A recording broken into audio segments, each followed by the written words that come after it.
Hello friends, today we are taking another contents and this contents name is the symbiotic nutrition. Previous video we discussed about the nutrition. There are the different types of the nutritions and today we are taking the symbiotic nutrition. It is the one of the another method to take on the nutrition through the organisms. कालच्या तासामध्ये आपण पोषणाचे प्रकार पाहिलेले आहेत ते तुम्हाला समजलेच असतील. त्याच्यानंतर आजचा आपण जो पाठ घेणार आहोत पाठातील असणारा कंटेंट्स सिम्बायोटिक न्यूट्रिशन्स सहजीवी जीवन पद्धती. सहजीवी जीवन पद्धती कशी असते याच्याबद्दल आपण चर्चा करूया. सहजीवी म्हणजे काय? एकमेकांनी मदत करून दोघे मिळून जगणे या पद्धतीला सहजीवी जीवन पद्धती असे म्हणतात. आजकालच्या या आधुनिक युगामध्ये ह्युमन बीइंगची सुद्धा सहजीवी जीवन पद्धती चाललेली आहे. तुम्ही पाहिलं असेल आज बरेच तरुणी लग्न झाल्यानंतर नोकरी शोधार्थ पुन्हा मुंबईला पोहोचतात आणि पोहोचल्यानंतर अगदी तुटपुंजा कमाईवरती इंजिनियर असतात दोघांनी आणि दोघांनाही पगार मिळणारे 10-15 असतात. परंतु लागणारा खर्च हा त्यांचा 30-40 हजारापर्यंत पोहोचलेला असतो. आणि मग या दोघांना एकत्रित येऊन तू निमे कमव मी निमे कमवते असे दोघांची सहजीवन पद्धती होते आणि दोघं एकत्र राहून ते आपलं जीवन जगत असतात. अशा प्रकारच्या जीवन पद्धतीला सहजीवन जीवन पद्धती म्हणतात. मग वनस्पती आणि प्राण्यांमध्ये सुद्धा मानव प्राण्याचं उदाहरण दिलं तुम्हाला, परंतु हे आपण पुन्हा कोण शिकलो तर वनस्पती आणि प्राणी. तर अशाच प्रकारचे काही उदाहरण आपण या पाठामध्ये सिम्बायोटिक न्यूट्रिशन मध्ये पाहणार आहोत. You know very well about the lichen. These are one of the best example of the symbiotic nutritions. तर लायकेन नेमकं काय करतं तर सहजीवन पद्धतीचं एक चांगलं उदाहरण म्हणून याचं उदाहरण दिलं जातं. कारण यातील दोन मेंबर जे आहेत अल्गी आणि शैवाल, अल्गी आणि फंगाय, त्याला शैवाल आणि कवक असे म्हणतो, शैवाल असे बुरशी असे म्हणतो आपण. या दोघांनाही एकत्रित येऊन जगावं लागतं. आता का जगावं लागतं याचं कारण पहा. When in a coming favorable conditions in a rainy seasons, algae they have now get the sunlight and therefore algae cannot prepare his own food, and lichens having the moisture contents in favorable conditions due to the lichen, the lichen fungi is provide the nutritional material to the both of them.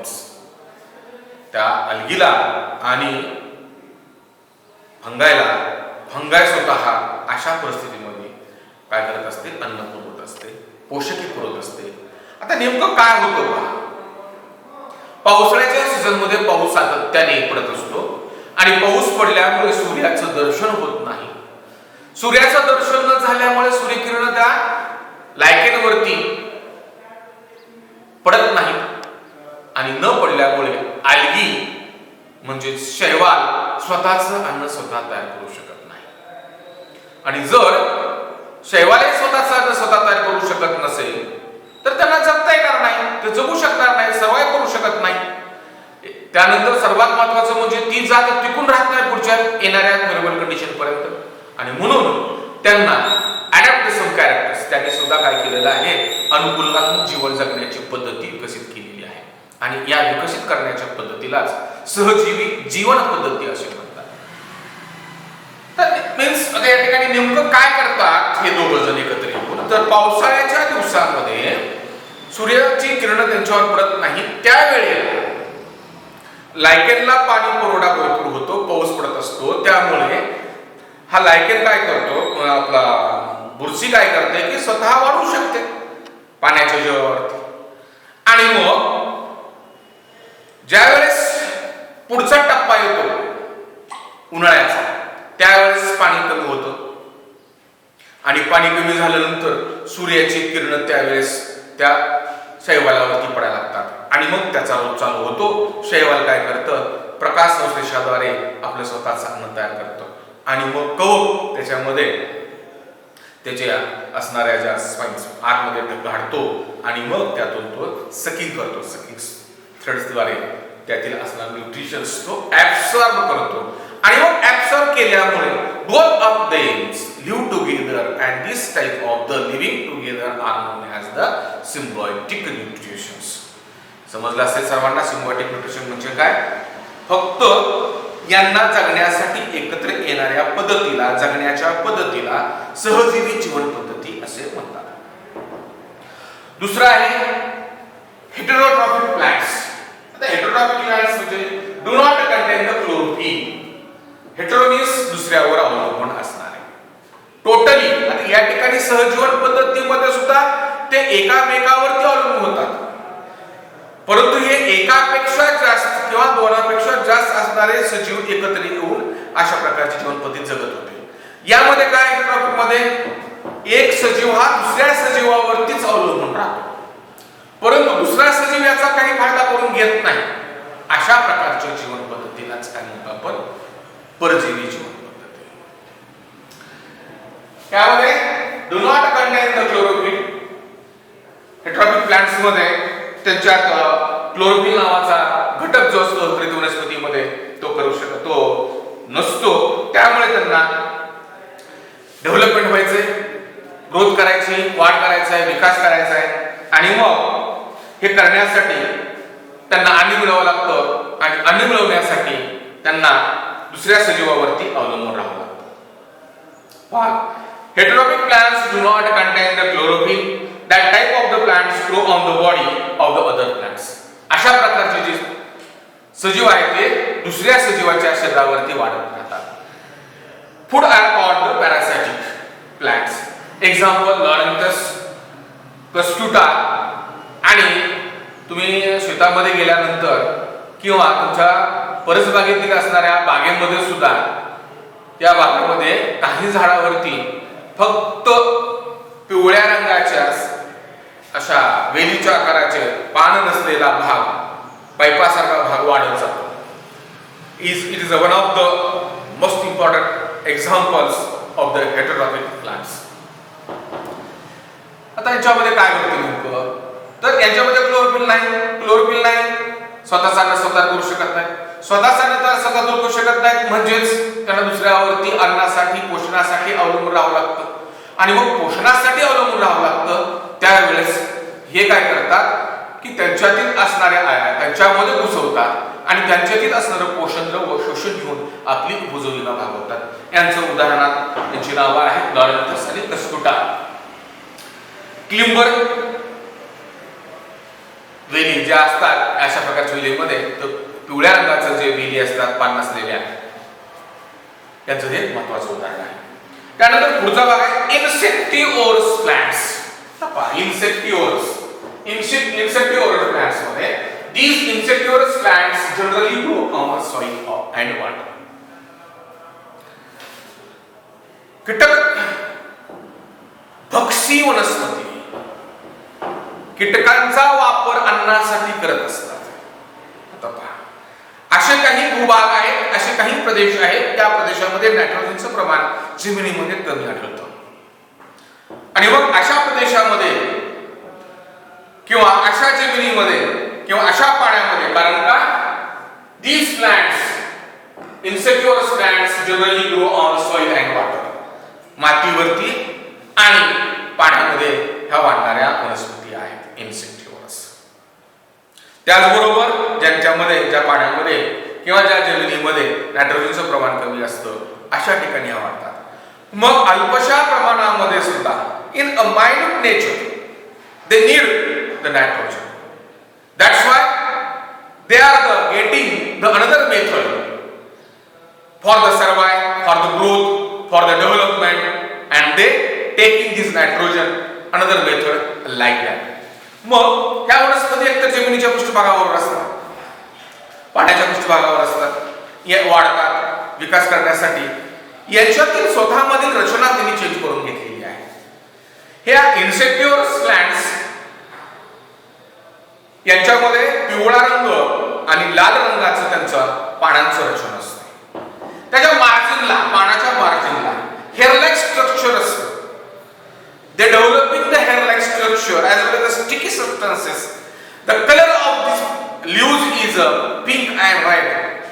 And which purpose? These are the attractive leaves because to attract the insects. पहा, कुणालाही attraction किंवा attract करायचं असेल की आपली प्रतिमा, आपली राहणीमान, style, बोलणं, वागणं, कपडे परिधान करणं, वर्तन चांगलं ठेवणं, तर काय होतं, इतर लोक आपल्याकडे अट्रॅक्ट होतात. चांगलं वर्तन असेल तर, बिहेवियर चांगलं असेल तर, लाईफस्टाईल चांगली असेल तर, टापटीप राहत असेल तर, अगदी अशाच प्रकारे या वनस्पतीनं सुद्धा अंगीकारलेले गुण आहेत.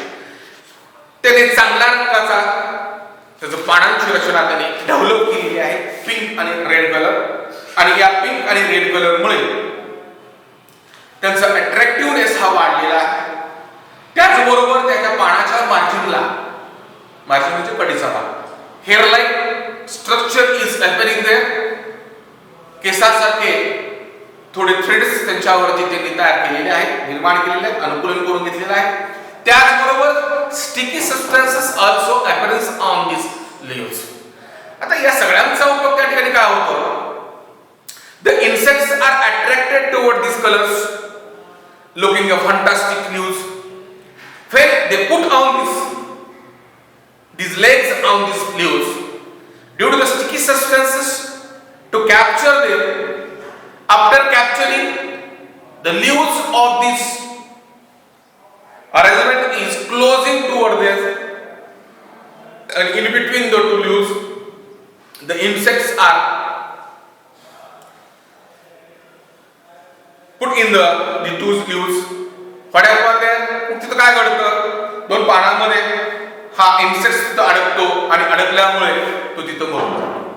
आणि मग त्या कीटकांच्या शरीरामध्ये असलेला हा जो नायट्रोजन आहे, it absorb and assimilate and transport to the where it is necessary for the development and the growth. अशा प्रकारे इन्सेक्टिव्हरस प्लांट्स आपल्या जीवन पद्धतीमध्ये जगत असतात. पुढचा कंटेंट्स आहे saprophytic plants. Saprophytic plants, those plants are growing on a dead and decaying materials. Dead and decaying material, मृत आणि कुजलेल्या घटकावरती वाढणाऱ्या सजीवांना डेड अँड डिकेइंग मटेरियल्स. पावसाळ्याच्या दिवसामध्ये तुम्ही पाहिलं असेल, पावसाळ्याच्या दिवसात लाकडावरती, भिंतीवरती बुरशा वाढतात. त्याचबरोबर मशरूम, कुत्र्याची छत्री म्हणतो आपण त्याला. काय छत्री? कुत्र्याची छत्री. आता कुत्र्या छत्रीमध्ये तुम्हाला माहिती असेल त्याला आपण मशरूम म्हणतो. सर्वात standard, highly valuable dish in 5 star hotels, mushroom dish. आणि हे श्रीमंत लोक शरीर मेंटेन करण्यासाठी, बॉडी शेप मेंटेन करण्यासाठी ह्या डिशचा वापर करत असतात. एक डिशची किंमत 500च्या आसपास असते. आणि ही डिश ही बॉडी मेंटेन, विशेषतः महिला वर्ग ह्या मशरूमच्या डिशकडे अट्रॅक्ट झालेला, शहराकडील या महिला अट्रॅक्ट झालेला आपण पाहायला मिळतो किंवा आपण पाहतो. कारण त्यांच्यामध्ये प्रोटीनची मात्रा जास्त असते, हेल्दी असतं आणि हेल्दी फूड, त्याच्यामध्ये कर्बोदकांचं प्रमाण कमी असतं, फॅटचं प्रमाण कमी असतं. त्यामुळे ते बॉडी मेंटेन करतं, शेपमध्ये ठेवतं. आणि अशा प्रकारचं हे मशरूम पावसाळ्याच्या दिवसामध्ये कुजलेल्या, सडलेल्या, मृत असणाऱ्या सजीवावरती वाढतं.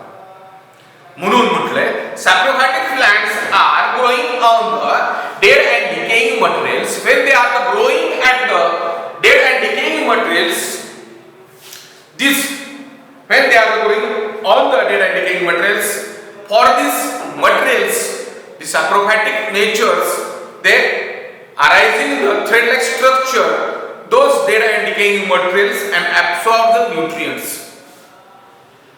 तर काय करते, थ्रेड लाईक स्ट्रक्चर मधून त्यांच्या शरीरामध्ये, कुणाच्या मृत शरीराच्या सजीवांच्या शरीरामध्ये ते घुसवलं जातं. And these absorb the materials. Which type of the materials? These are necessary for the development, growth. Means that these are the one of type of the food, and they absorbing. After absorbing, they get the food and they develop. Examples we will discuss about the agaricus as well as the all types of the yeast. Then another is nutrition in the animals. सजीवांमध्ये पोषणाची आवश्यकता असते, पण सर्व सजीव हे पोषणाच्या सर्व एकाच प्रकारामधून पोषणे स्वीकारले जात नाहीत किंवा स्वीकारत नाहीत. म्हणून nutrition is necessary for the all living organisms and various activity of the body with obtaining the food. त्याच्यामध्ये वेगळ्या पद्धतीने वेगळ्या माध्यमाद्वारे ते अन्न केलेलं मिळत असतात. They are supplied to the various part of the body through the blood. And they collecting these nutrients various methods.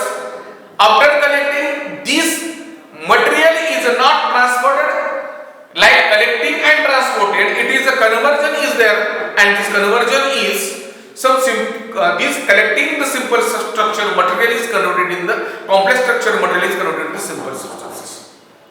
And in the simple substances material is transferred toward the blood, and after that they getting the nutrients. And it is 5 steps in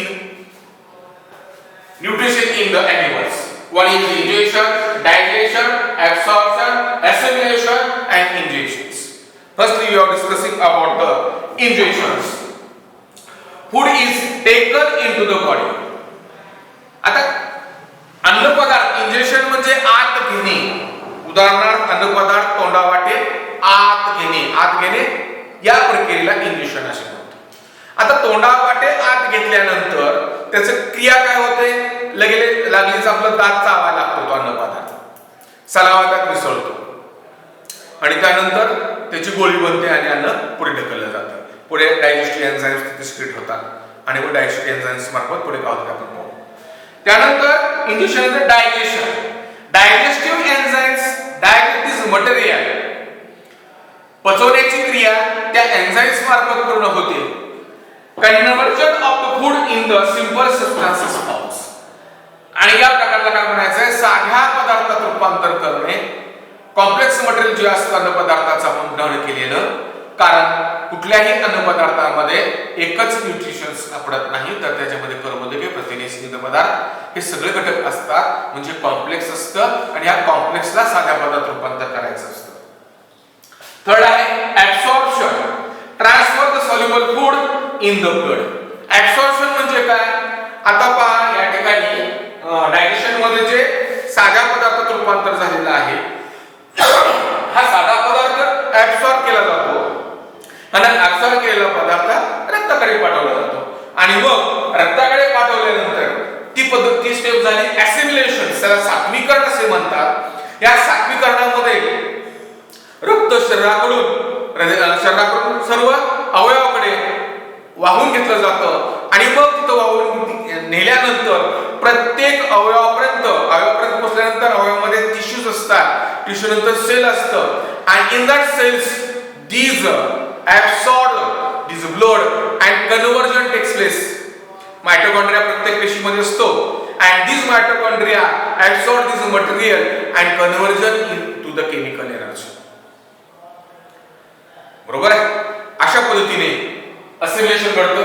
आणि शेवटी ejection म्हणजे thrown outside of the body. Then which material is thrown outside of the body?